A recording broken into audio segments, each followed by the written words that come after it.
পূর্ব মেদিনীপুর জেলার দীঘার সমুদ্রে নতুন প্রজাতির প্রাণীর খোঁজ। দেশের রাষ্ট্রপতির নামে হলো নামকরণ। মেলানোক্লালমিস দ্রৌপদী এই বিশেষ সামুদ্রিক প্রাণী উদ্ধার করে নামকরণ করা হয়েছে রাষ্ট্রপতির নামে সম্মান প্রদর্শন করে। ওল্ড দীঘার হাসপাতাল ঘাট থেকে উদ্ধার করা হয় এটি। ওল্ড দীঘার মেরিন অ্যাকোয়ারিয়ামে এটি বর্তমানে রাখা হয়েছে। বহু পর্যটক দীঘা ঘুরতে এলে এই মেরিন অ্যাকোয়ারিয়াম দর্শন করেন। ওল্ড দীঘার স্টেট জেনারেল হাসপাতালের আগেই রয়েছে এই দীঘা মেরিন অ্যাকোয়ারিয়াম। পর্যটকরা বিনামূল্যেই সামুদ্রিক প্রাণীগুলি দর্শন করতে পারেন এখানে। নতুন প্রজাতির অমেরুদণ্ডী প্রাণীর খোঁজ মিলল দীঘার সমুদ্রে। গবেষণা চালাতে গিয়ে নতুন প্রজাতির হেড শিল্ড সামুদ্রিক স্ল্যাগের খোঁজ পান জুলজিক্যাল সার্ভে অফ ইন্ডিয়ার বিজ্ঞানীরা।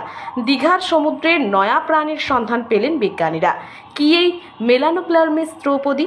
ভারতের রাষ্ট্রপতির সম্মান জানাতে তার নামানুসারে প্রাণীটির নাম দেওয়া হচ্ছে মেলানোক্লালমিস দ্রৌপদী।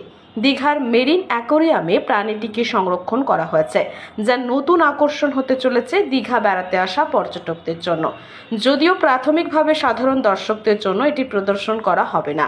দীঘা সমুদ্রে শামুক জাতীয় অমেরুদণ্ডী প্রাণীর সন্ধান পাওয়া গেল, যা নিয়ে শোরগোল পড়ে গিয়েছে বিজ্ঞানী মহলে।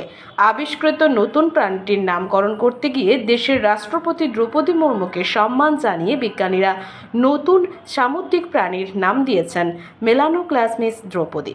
জানা গিয়েছে নতুন প্রজাতির এই অমেরুদণ্ডী প্রাণীটি দেখতে মোটেও সাধারণ শামুকের মতো নয়। বাইরের নরম বাদামি অংশের নিচের নরম এক প্রকার খোল রয়েছে এই সামুদ্রিক প্রাণীর। ওল্ড দীঘা থেকে উদয়পুর সৈকত পর্যন্ত 2 কিলোমিটার এলাকার মধ্যে নতুন প্রজাতির হেড শিল্ড সামুদ্রিক স্ল্যাগের দেখা পাওয়া যায় বলে জানিয়েছেন জুলজিক্যাল সার্ভে অফ ইন্ডিয়ার বিজ্ঞানীরা।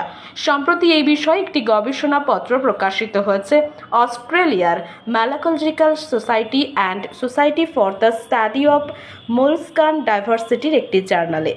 জুলজিক্যাল সার্ভে অফ ইন্ডিয়ার অধীনস্থ Digha marine aquarium and regional research সেন্টারের বিজ্ঞানী প্রসাদ টুডু বলেন, 2022 সালে প্রথম শামুক প্রজাতির এই অমেরুদণ্ডী সামুদ্রিক প্রাণীর খোঁজ পাওয়া যায় দীঘার সমুদ্রে। এরপর নানা ধরনের পরীক্ষা ও ডিএনএ টেস্টের মাধ্যমে নতুন প্রজাতিকে চিহ্নিত করা হয়। প্রাণীটির লম্বায় 7 মিলিমিটার। নানা ধরনের সামুদ্রিক প্রাণীদের খাদ্য হিসেবে গ্রহণ করে। Bureau report, RK news.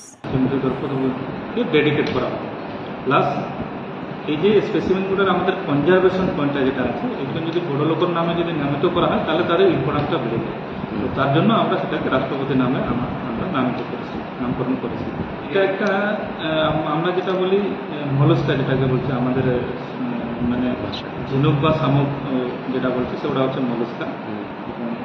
তাদের কি হয় না, একটা বাইরে বা ভিতরে একটা খোলস থাকে, এবং আমরা যেটা রাষ্ট্রপতির নামে নামিত করেছি যে স্পেসিমেনটা, সেটা তার ভিতর দিকে খোলসটা আছে এবং এটা সাইজে ছোট। টোটাল অনুবৈজ্ঞানিক বলে তো বলা যাবে না, কিন্তু 7 mm তার 7 mm সাইজ।